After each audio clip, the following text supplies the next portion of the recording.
आज पढ़ेंगे हम प्रोटीन्स के बारे में।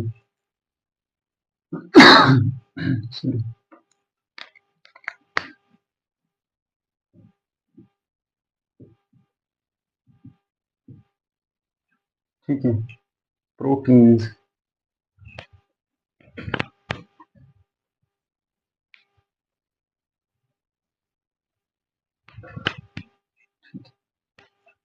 तो सबसे पहले ये प्रोटीन्स क्या है, हमने पहले पढ़ा था small and large biomolecules. Protein जो है ये लार्ज बायोमॉलिक्यूल्स में आती है। तो अगर हम देखेंगे तो प्रोटीन्स क्या है, प्रोटीन्स और polymer of amino acids.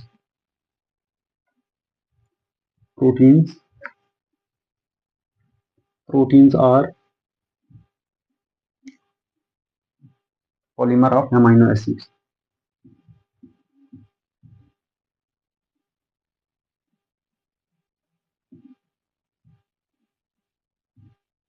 Polymers लिखो, पॉलीमर्स ऑफ एमाइनो एसिड्स।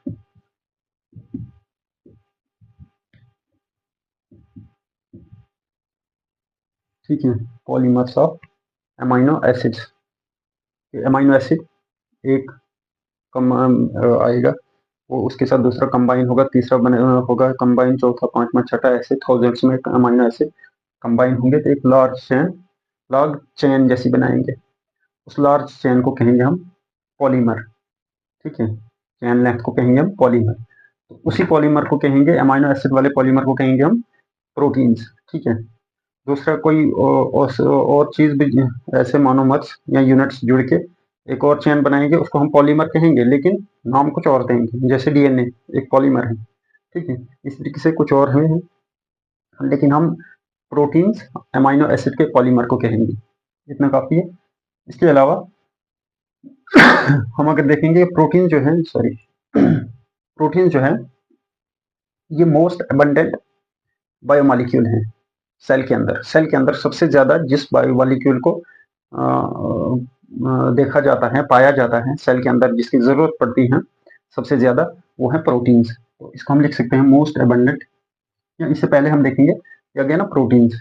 ठीक है, तो अब ये प्रोटीन्स क्या है, एक होती है पेप्टाइड, इसको कहते हैं पॉलीपेप्टाइड भी। ठीक है, प्रोटीन ये इसको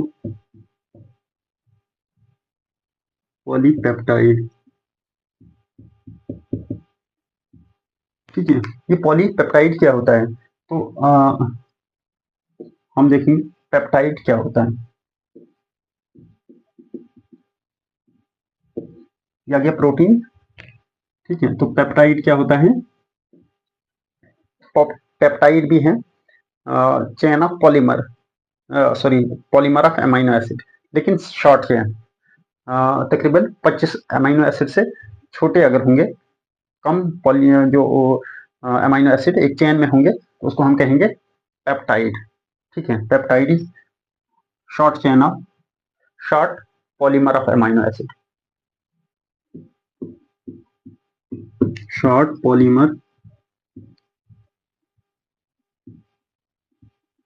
polymer of amino acids. Amino acids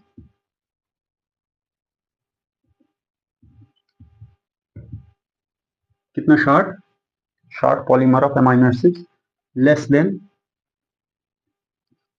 LENGTH, length लिख लो, less than 25 amino acid, 25 amino acids. ठीक है, 25 अमाइनो एसिड से स्मॉल लेंथ होगी, उसको हम पेप्टाइड कहेंगे। तो अगर मॉलिक्यूलर वेट बताएंगे हम इसका, लिख लेंगे हम ऐसे, हैविंग मॉलिक्यूलर वेट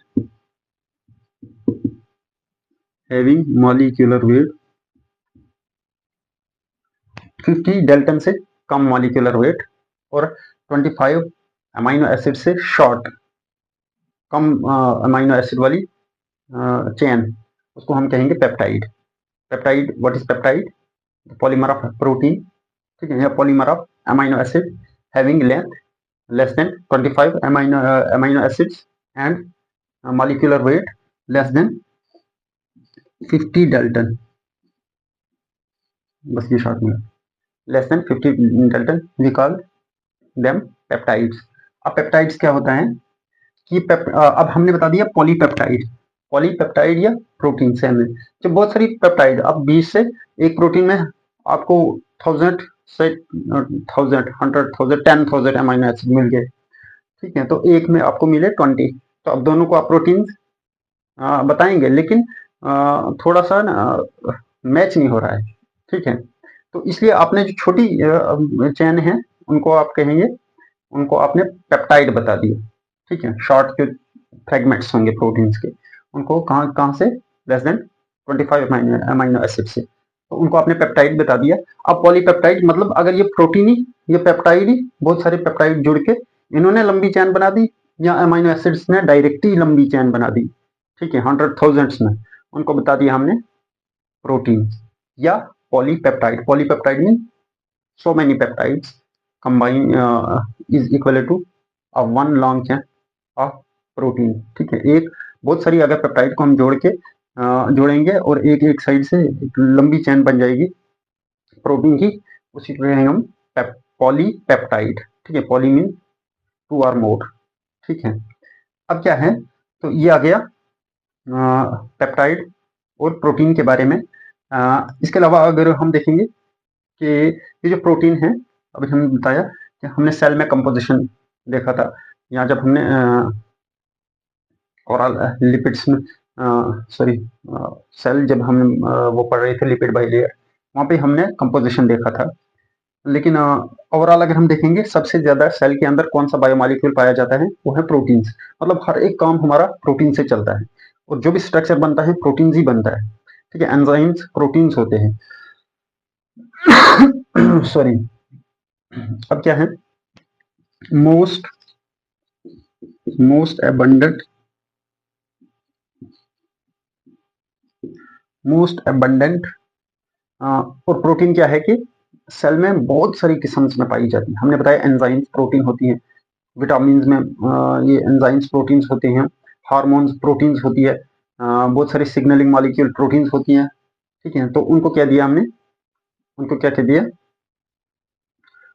वो डाइवर्सली फंक्शन है, प्रोटीन्स खुद में प्रोटीन्स बहुत सारी फंक्शन करती हैं, फिर एज ए एंजाइम कितने फंक्शन करती है, फिर एज ए हार्मोन कितने ही फंक्शन करती है बॉडी के अंदर, तो ये है मोस्ट अबंडेंट लेकिन diverse class of biomolecule, most abundant and diverse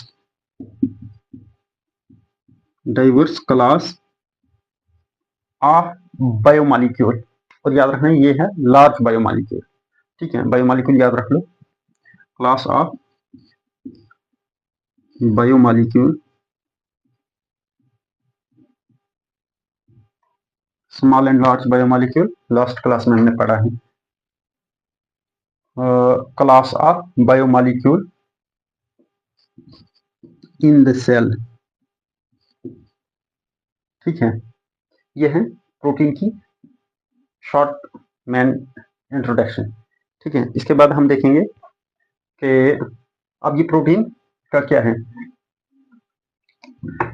ये प्रोटीन का जो जुड़ते कैसे हैं, ये बनती कैसे हैं, ठीक है, तो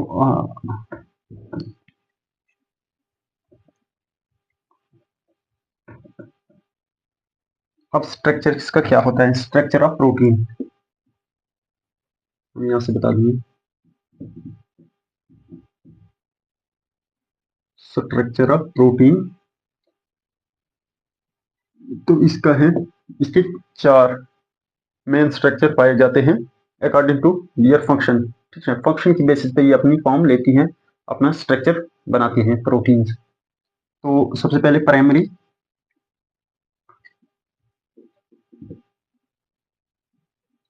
structure, secondary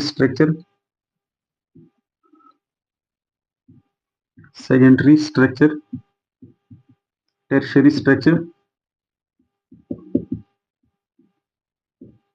STR and quaternary structure.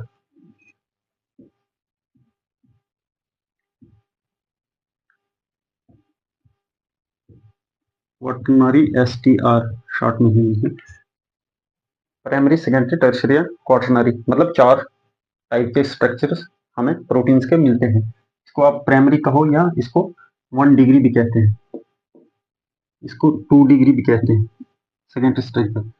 Tertiary को हम 3rd डिग्री स्ट्रक्चर कहते हैं और क्वाटरनरी को हम 4 डिग्री स्ट्रक्चर भी कह सकते हैं। ठीक है, इतना याद रख लो। अब ये कंबाइंड, ये प्रोटीन्स बनती है अमीनो एसिड से। ठीक है, अमीनो एसिड्स से बनती हैं जो स्मॉल बायोमोलिक्यूल्स हैं, और ये प्रोटीन हमें लार्ज बायोमोलिक्यूल्स में मिलती हैं। तो अमीनो एसिड हमने देखा था कि अमीनो एसिड का स्ट्रक्चर क्या है, ये आ गया अल्फा कार्बन।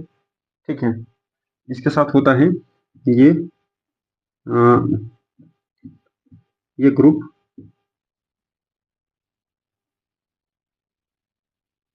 चलो इसको हम सिंपल में रखेंगे, ये आ गया कार्बोक्सिलिक एसिड ग्रुप या कार्बोनाइल ग्रुप। ये आ गया, इसके साथ इमीन ग्रुप है जुड़ा होता है, NH2 या 3। ठीक है, ये है इसकी R साइड चेन। ठीक है, कुछ भी हो सकता है यहाँ पे, और ये होता है इसका हाइड्रोजन। सब अमीनो एसिड में ये 3 हमने बताए थे, ये चीजें कंबाइन मिलेंगी, ये होंगी same in all amino acids. ठीक है, ये 3 जो चीजें होंगी ये सभी अमीनो एसिड्स में सेम होंगी।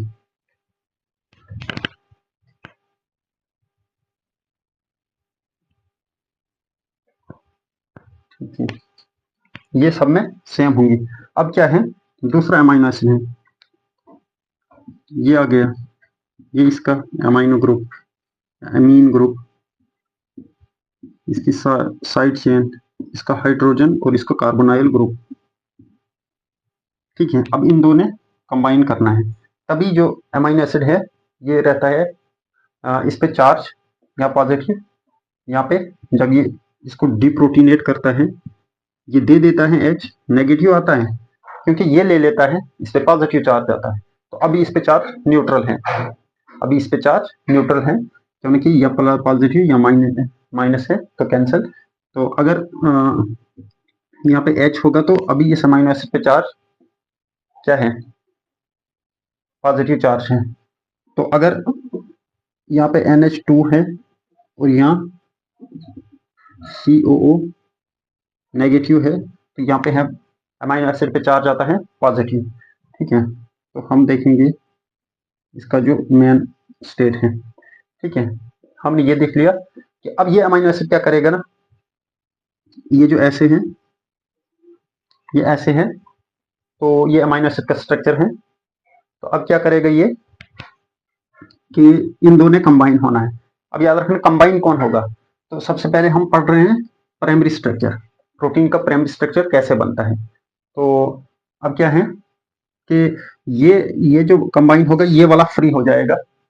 ठीक है, ये वाला इस साइड एंड पे रहेगा, लेकिन इसका जो कार्बोनाइल ग्रुप है, जो इस अल्फा कार्बन के आगे जो कार्बोक्सिलिक एसिड ग्रुप है, ये इसका हाइड्रोजन, मतलब इसका ऑक्सीजन या हाइड्रोजन निकल जाएगा। और इसका क्या है, अब NH2 ये जब प्रोटॉन नहीं लेता है तो NH2 ही होगा इसके पास। ठीक है, ये है N, वो ऐसे होगा। ठीक है, ये लिया है ना, जब इसने प्रोटॉन ले लिया है, मतलब लो pH पे, जहाँ पे प्रोटॉन H पॉजिटिव आयन ज्यादा है, तब वो NH3 में जाता है। वो हम pH के हिसाब से देखेंगे नेक्स्ट आगे क्लास में। तो अब क्या है कि इसका ये जो है ये ग्रुप, अब यहाँ पे क्या होगा कि इसका ये जो इसका H और इसका एक ऑक्सीजन, ये बॉन्डिंग में पार्टिसिपेट होगा। इसको चलिए इसको, ये दो बॉन्डिंग में पार्टिसिपेट होंगे, नया इनके साथ ये कंबाइन बनाए होंगे, तो ज्वाइन होंगे तो एक बॉन्ड बनाएंगे आपस में। और जब ये ज्वाइन होंगे तो यहाँ पे क्या, यहाँ से एक O और H निकलता है और एक H यहाँ से होता है, निकलता है। तो ये क्या H2O निकल जाएगा। H2O रिलीज होगा, ठीक है। तो H2O रिलीज होगा मीन्स यहाँ पे कंडेंसेशन रिएक्शन होती है, कंडेंसेशन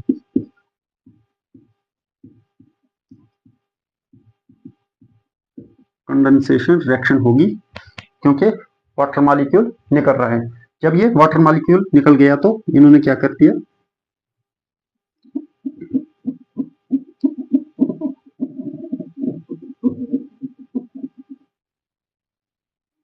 इन्होंने आपस में ये बॉन्ड बना दिया, ठीक है। इन्होंने आपस में बॉन्ड बना दिया और इस बॉन्ड को कहेंगे हम पेप्टाइड बॉन्ड। एक ऑक्सीजन जो है इसका, एक ऑक्सीजन इसने दे दिया तो दूसरा ऑक्सीजन ये इस तरीके से होगा और यहाँ पे इधर के लिए वाटर ये कार्बन की वैलेंसी कंप्लीट हो गई, ठीक है। इसका हाइड्रोजन चला गया एक।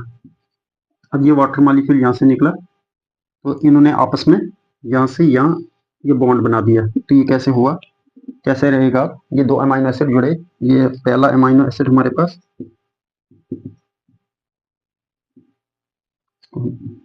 फर्स्ट अमाइनो एसिड और फिर ये है हमारे पास सेकंड अमाइनो एसिड,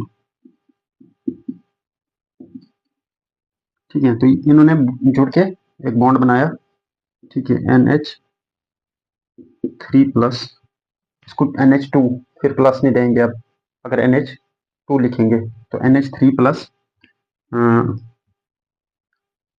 तो मतलब इस स्टेट में ज़्यादा, ये ज़्यादा रहना ही चाहता है, ये ज़्यादा रहना ही चाहता है या होता ही है ज़्यादा NH3 के स्टेट में।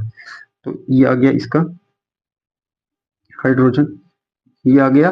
अब ये वाला कार्बन और इसका ऑक्सीजन ऐसे ऐसे रहेगा, फिर इन्होंने बॉन्ड बना दिया, ठीक है। किसने बॉन्ड बनाया, इस वाले पहले अमाइनो एसिड के कार्बोनाइल कार्बन ने, ठीक है, और दूसरे अमाइनो एसिड के एमीन ने, एमीन के एन ने, ठीक है, दूसरे अमाइनो एसिड के एन ने, ठीक है, पहले के कार्बन ने दूसरे के एन ने, नाइट्रोजन ने ये बॉन्ड बना दिया, ठीक है। ये आ गया इसका हाइड्रोजन, ये आ गया इसका अल्फा, ये आ गया इसका हाइड्रोजन, इसकी चेन, ये आ गया COO, ठीक है। अब ये है नेगेटिव, मतलब ये आने वाले तीसरे अमाइनो एसिड को जोड़ेगा अब, ठीक है। इसको ये आ गया अब थर्ड अमाइनो एसिड, ठीक है। तो ये है NH3 की स्टेट में। अब देखो यहाँ पे इसका रहना जरूरी है क्योंकि अब ये यहाँ पे जुड़ सकते हैं, ठीक है। तो अब क्या है, ये है थर्ड अमाइनो एसिड,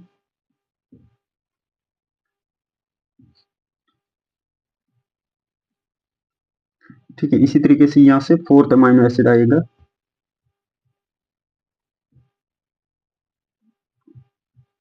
इसको ऊपर नीचे हो सकता है कैसे भी। तो अब क्या है, इन्होंने इस तरीके से यहाँ पे बॉन्ड बना लेंगे, ये फर्स्ट, ये सेकंड अमाइनो एसिड, ये आ गया थर्ड अमाइनो एसिड, ये आ गया फोर्थ अमाइनो एसिड, ठीक है।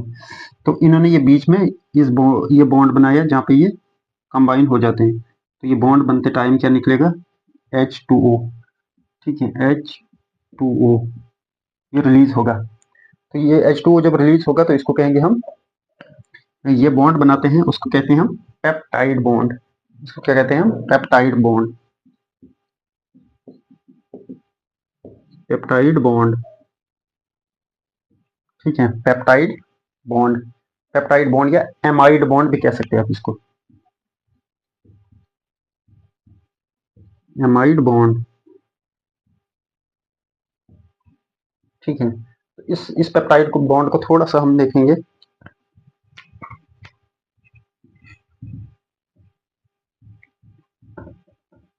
है तो C O H। अब याद रखना ये जो पेप्टाइड बॉन्ड है ये सिस में भी रह सकता है, सिस कॉन्फ़िगरेशन में भी रह सकता है, ट्रांस में भी रह सकता है, और ये हमेशा रहता है ट्रांस कॉन्फ़िगरेशन, ठीक है। सिस सिस ट्रांस, तो सिस ट्रांस का मतलब क्या है कि हमारे पास हमें पता है कि ये जो नाइट्रोजन है इसमें होता है lone pair of electron.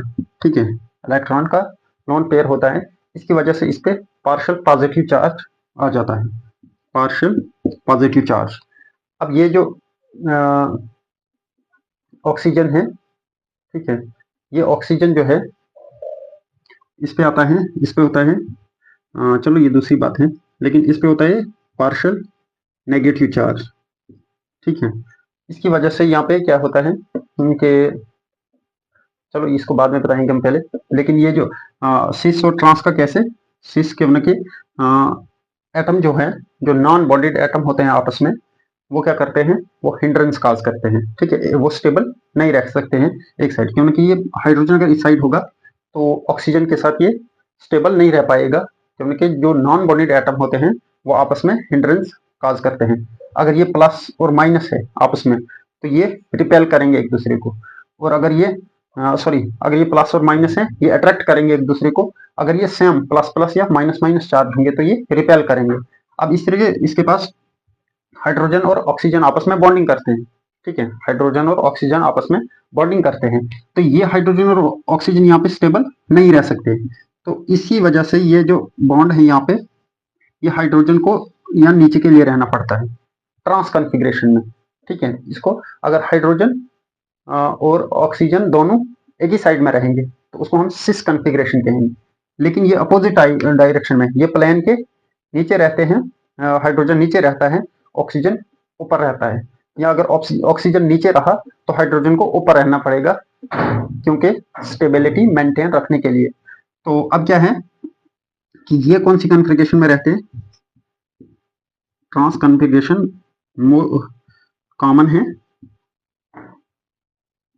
Common है और क्यों ना कि ये मोर स्टेबल है। ठीक है, मोर स्टेबल। अगर ये नाइट्रोजन ऊपर के लिए होता, ये हाइड्रोजन ऊपर साइड होता, ठीक है,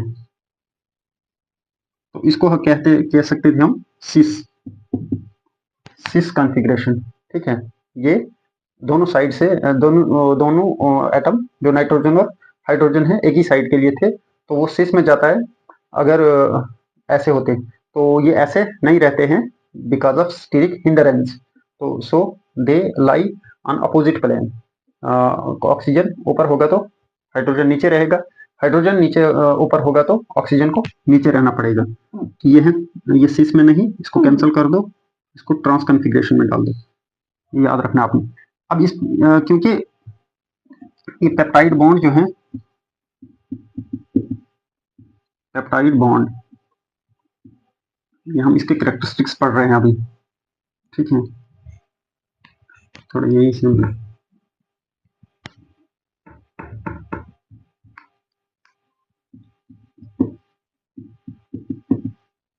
peptide bond characteristics.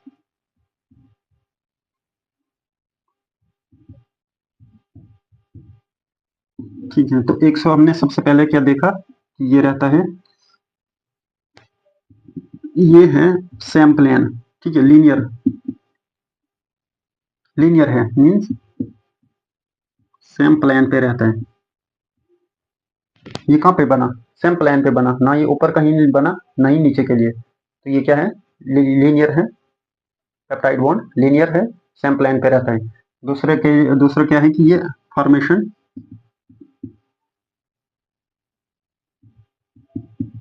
Formation done by condensation reaction.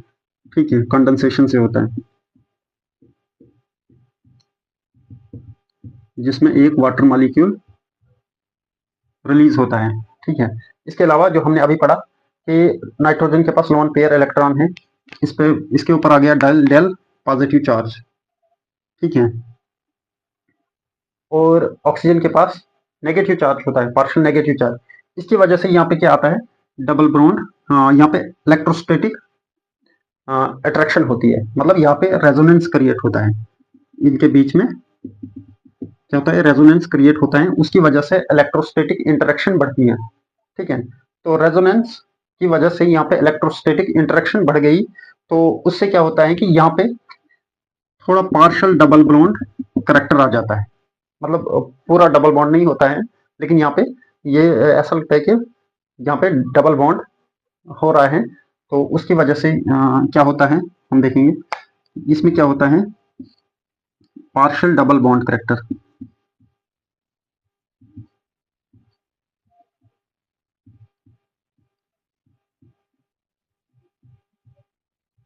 Character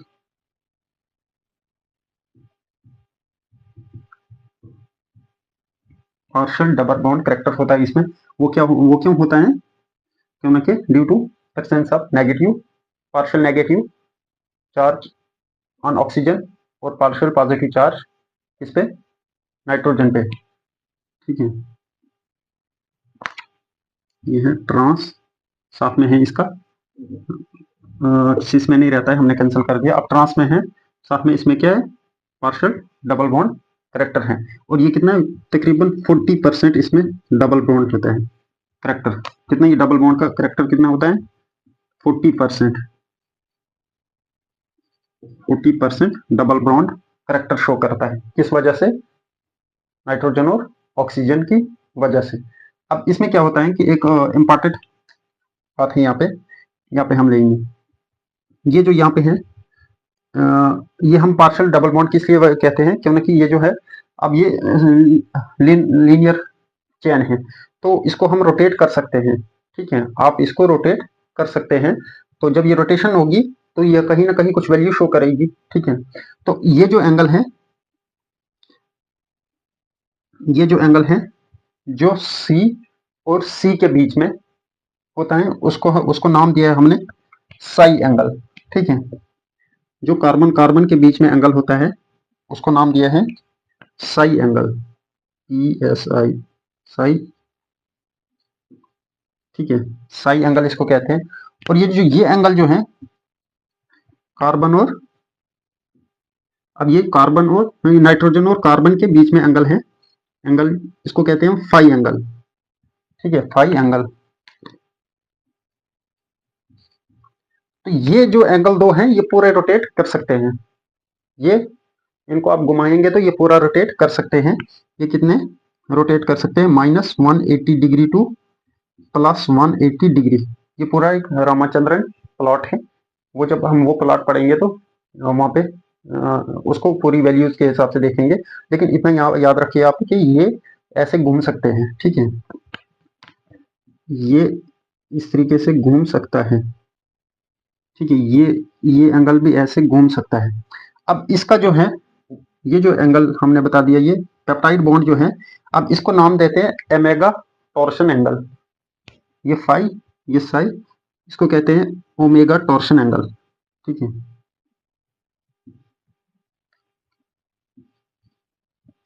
omega torsion angle,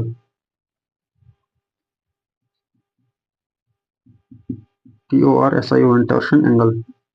ठीक है, अब इसमें क्या है कि ये घूम सकता है क्या, ठीक है, ये घूम सकता है क्या, यहाँ पे पॉजिटिव, यहाँ पे नेगेटिव। अब यहाँ पे इलेक्ट्रोस्टैटिक इंटरेक्शन होती है, तो इलेक्ट्रोस्टैटिक इंटरेक्शन की वजह से याद रखना, यहाँ पे उसको कहते हैं हम डाइपोल, डाइपोल बन जाता है। ठीक है, ये परमानेंट डाइपोल शो करता है। कोई बताएगा आपको पेप्टाइड बॉन्ड में डबल बॉन्ड करेक्टर कितना होता है, तो 40%। क्या परमानेंट वहां पे डाइपोल होता है, बिल्कुल परमानेंट डाइपोल होता है।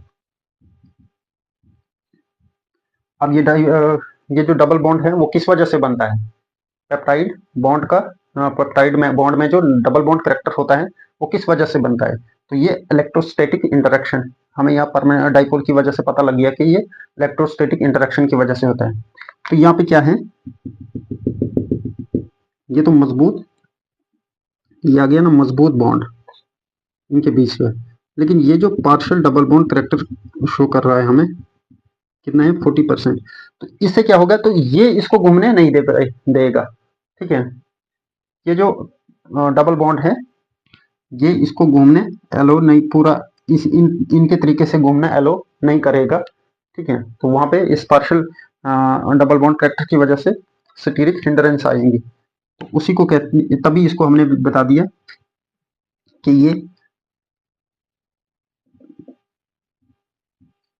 ठीक है, ये पार्शियल डबल बॉन्ड कैरेक्टर, इसका क्या रोल है? ये क्या है? Partial double bond.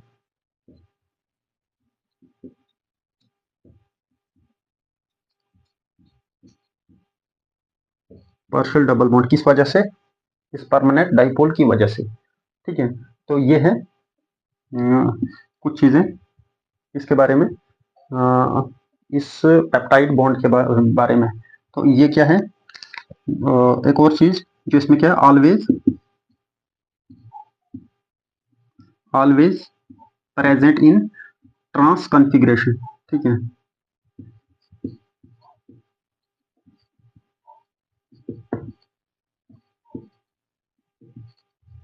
ठीक है, trans configuration, double bond character, condensation. ठीक है, लीनियर सेम प्लेन पे होता है।